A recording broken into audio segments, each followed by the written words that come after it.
adalah kesempatan hidup ini untuk melayani Tuhan. Jangan sia-siakan waktu yang Tuhan beri. Hidup ini harus jadi berkat. Oh Tuhan, pakailah hidupku selagi aku masih kuat. Bila saatnya nanti ku tak berdaya lagi, hidup ini sudah jadi berkat.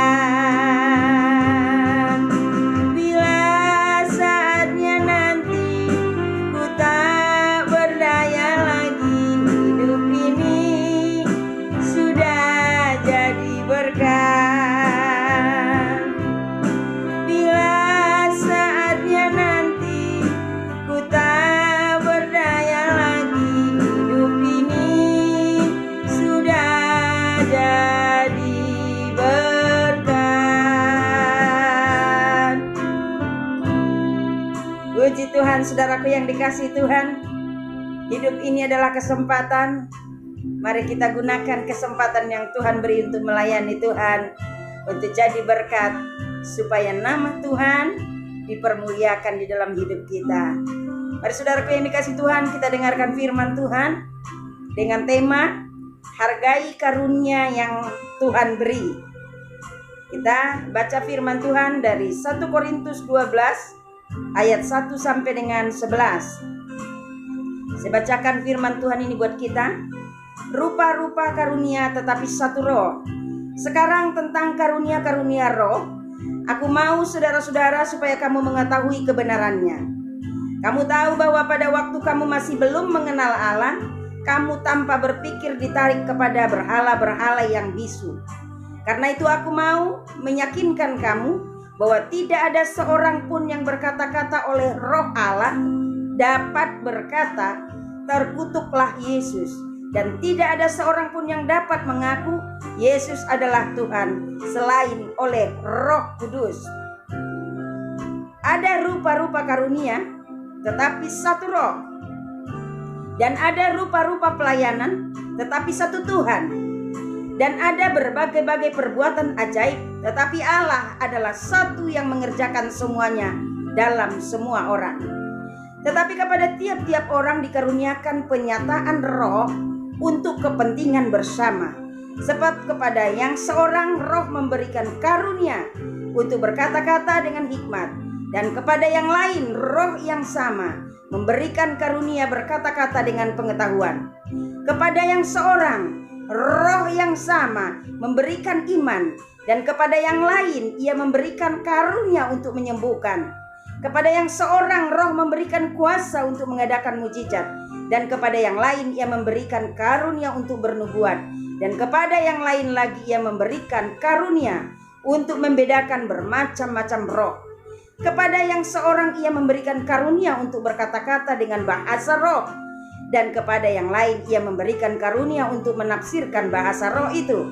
Tetapi semuanya ini dikerjakan oleh roh yang satu dan yang sama, yang memberikan karunia kepada tiap-tiap orang secara khusus seperti yang dikehendakinya. Amin. Saudaraku yang dikasihi Tuhan, firman Tuhan hari ini berbicara tentang karunia. Maka temanya adalah hargai karunia yang Tuhan beri. Dikatakan di firman Tuhan ini tadi di ayat 1, inilah kebenaran yang perlu kita ketahui. Dikatakan sekarang tentang karunia-karunia roh, aku mau saudara-saudara supaya kamu mengetahui kebenarannya. Inilah kebenaran karunia. Inilah kebenaran firman Tuhan tentang karunia. Ini penting sekali kita bisa mengerti dan memahaminya. Yaitu dikatakan di ayat 3, karena itu aku mau meyakinkan kamu bahwa tidak ada seorang pun yang berkata-kata oleh Roh Allah dapat berkata terkutuklah Yesus dan tidak ada seorang pun yang dapat mengaku Yesus adalah Tuhan selain oleh Roh Kudus. Jadi saudaraku yang dikasih Tuhan, ini penting sekali kita ketahui. Yang perlu kita ketahui yang pertama adalah yang mengaku Yesus adalah Tuhan itu pasti karena Roh Kudus. Bukan karena hebatnya seseorang memberitakan firman. Bukan karena pinternya kita menjelaskan firman Tuhan. Bukan karena usaha dan kemampuan kita maka kita bisa percaya Yesus Tuhan.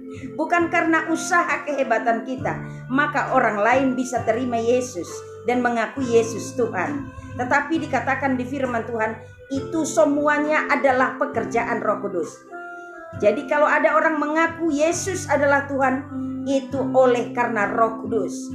Jadi Roh Kudus yang bekerja sehingga seseorang bisa percaya bahwa Yesus itu Tuhan. Jadi jangan pernah paksa orang lain untuk terima Yesus. Jangan pernah paksa orang lain untuk percaya bahwa Yesus itu Tuhan. Dia tidak akan percaya.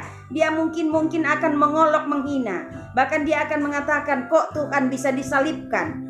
Dan bahkan banyak hal lain lagi yang bisa dilakukan oleh orang untuk mencela Tuhan kita yaitu Yesus. Tapi kalau Roh Kudus yang bekerja, orang itu akan mengaku bahwa Yesus adalah Tuhan.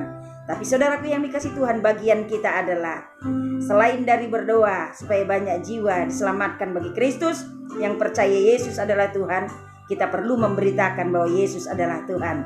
Namun kalau orang itu menerima Yesus bukan karena usaha kita, tapi karena Roh Kudus yang mengerjakannya. Yang kedua saudaraku yang dikasih Tuhan, dikatakan di firman Tuhan ini ada rupa-rupa karunia tetapi satu Roh. Jadi karunia itu banyak. Dikatakan di ayat 2 dan seterusnya, di ayat 4 dan seterusnya dikatakan karunia banyak tetapi hanya satu Roh. Banyak rupa-rupa pelayanan tetapi satu Tuhan. Banyak perbuatan-perbuatan ajaib tetapi hanya satu Allah yang mengerjakannya.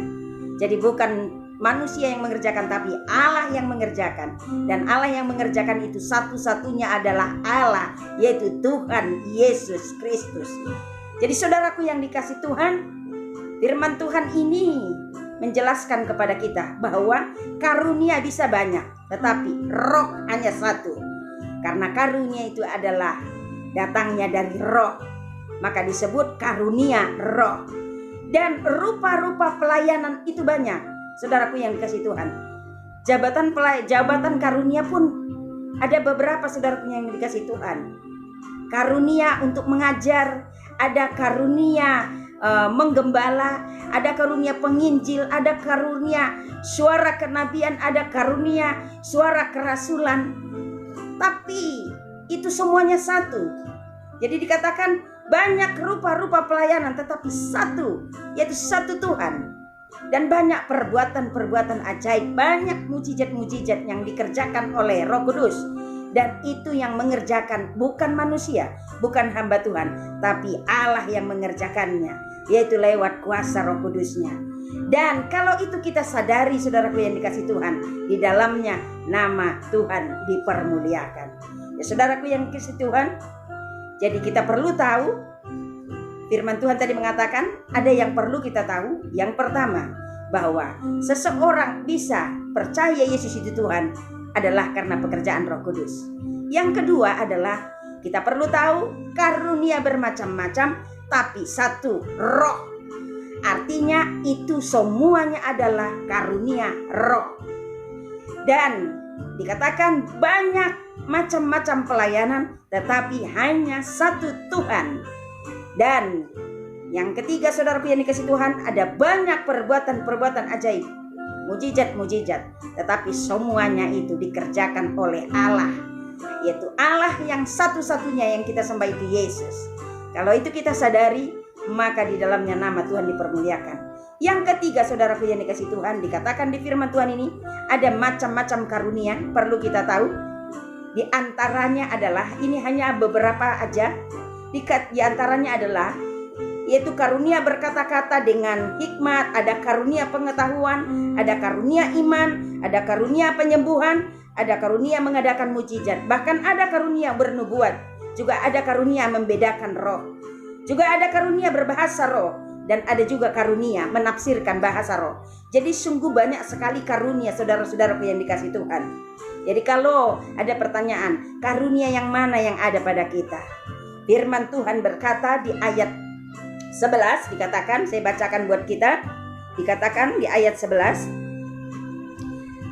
tetapi semuanya ini dikerjakan oleh roh yang satu dan yang sama, yaitu Roh Kudus, yang memberikan karunia kepada tiap-tiap orang secara khusus seperti yang dikehendakinya.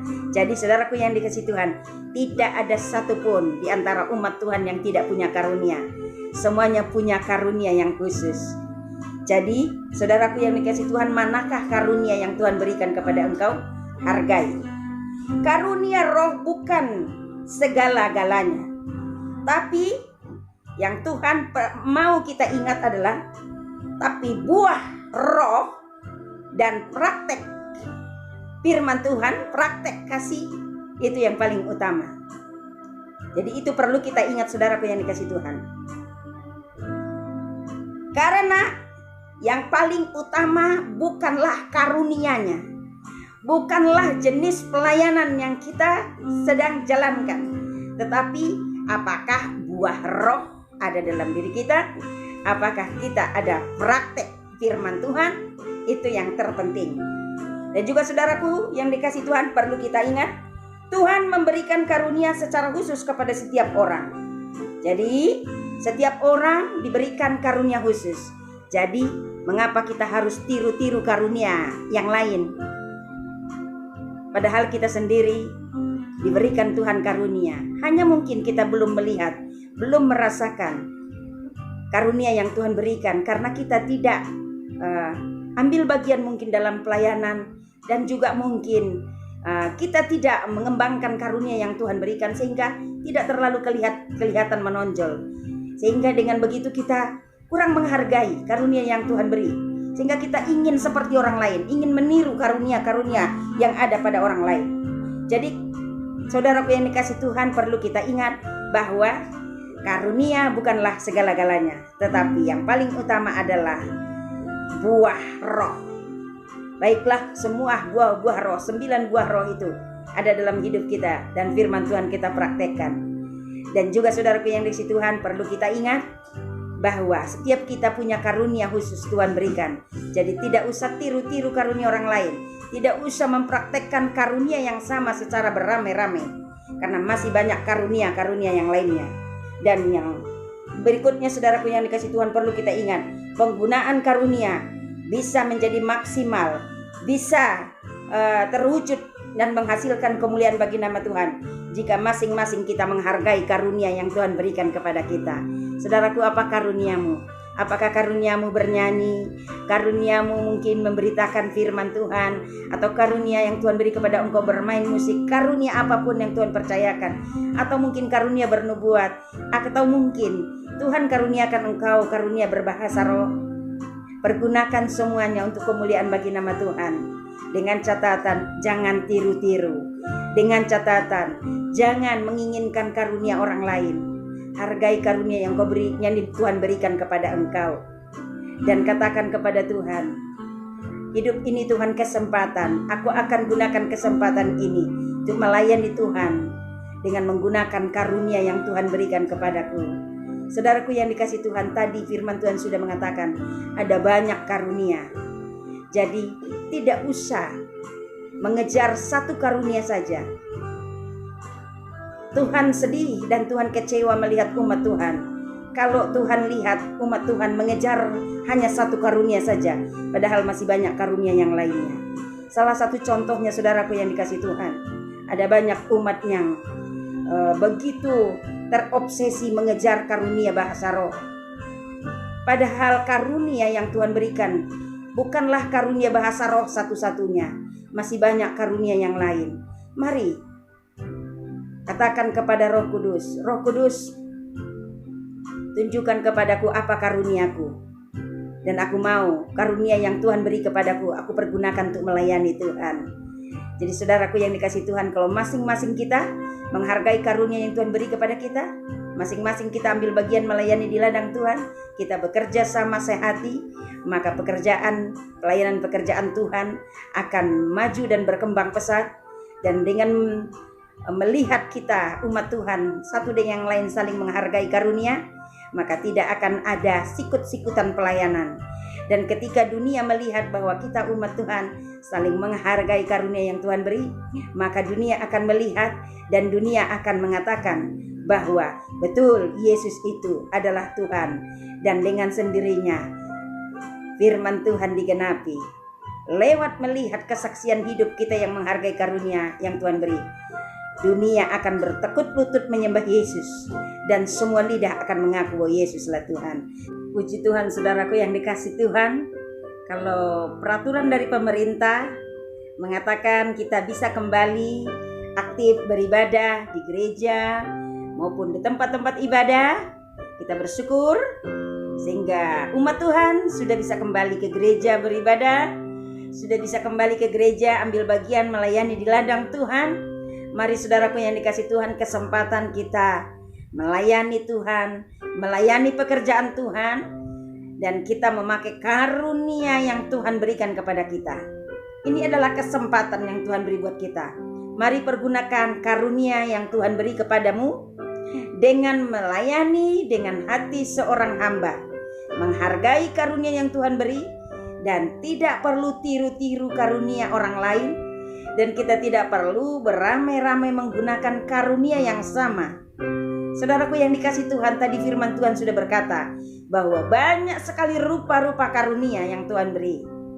Pastinya salah satu dari karunia yang Tuhan beri itu ada di dalam diri kita masing-masing. Tinggal kita mengembangkan karunia itu dengan ambil bagian melayani di ladang Tuhan. Mari saudaraku yang dikasih Tuhan, pergunakan karunia yang Tuhan beri untuk melayani Tuhan. Ambil bagian melayani di ladang Tuhan. Pergunakan kesempatan yang Tuhan beri, melayani Tuhan dengan karunia yang sudah Tuhan beri. Ini adalah kesempatan hidup ini untuk bila saatnya nanti ku tak berdaya lagi.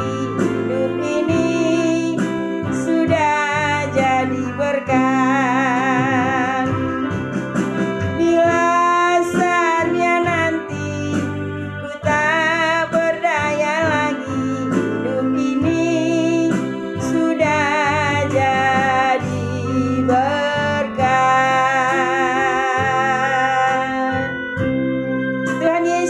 Memberkati kita semua.